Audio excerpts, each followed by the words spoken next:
নশ্বর পৃথিবীতে মায়েদের বিকল্প নেই, সে যেমনই হোক, মহিষী কিংবা অতি সাধারণ নারী। সন্তানের কাছে মায়ের বিশেষণ সবসময়ই মমতাময়ী। আর তাই তো স্মৃতিচারণে সবসময়ই অশ্রুসজল অভিব্যক্তি ফুটে ওঠে সন্তানের চোখে মুখে। গত 2-3 বছর ধরে ভাবছিলাম।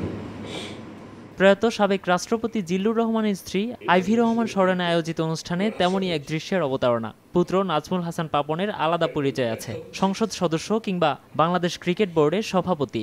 সেসব ছাড়িয়ে মায়ের স্মরণে কথা বলতে এসে নিতান্তই ছেলে মানুষ হয়ে উঠলেন বিসিবি কর্ণধার। ভেঙে পড়লেন দুর্বিনীত কান্নায়।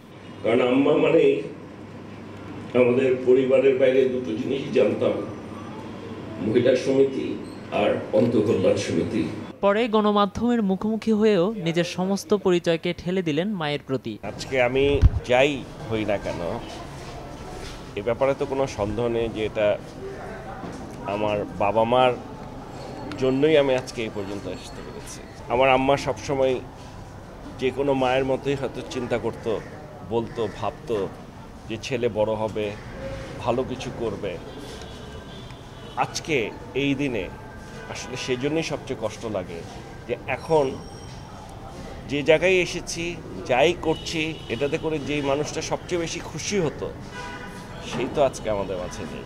ক্রিকেট সংগঠক ছেলের কীর্তিমান মা বাবার নামে স্টেডিয়াম তৈরির দাবি দীর্ঘদিনের। জন্মস্থান ভৈরবে মায়ের নামে একটি স্টেডিয়াম তৈরি হচ্ছে বলে জানালেন পাপন। আমাদের ভৈরবে একটা স্টেডিয়াম আছে, আমার জানা মতো ওই স্টেডিয়ামটার কাজ চলছে। ছোট্ট, ওই ইন্টারন্যাশনাল স্টেডিয়াম না, তবে ওটা আমার আম্মার নামেই করা হচ্ছে বলে আমি জানি।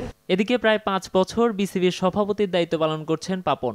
দেশের ক্রিকেট সংগঠনের কর্ণধার হিসেবে আবারও তাকেই চান সংশ্লিষ্টরা। তবে ব্যক্তিগত দায়িত্ব পালনের স্বার্থে পাপন চান পদ থেকে অব্যাহতি নিতে। আমি ইচ্ছুক না, আমি চাচ্ছি যে আমি সবসময় মনে করি যে নতুন কারো আসা উচিত। সময়টা একেবারেই দিতে পারছি না, আমি হাফ হার্টেড কাজ করতে পারি না, আমার কিন্তু ফুল টাইম দিতে হয়।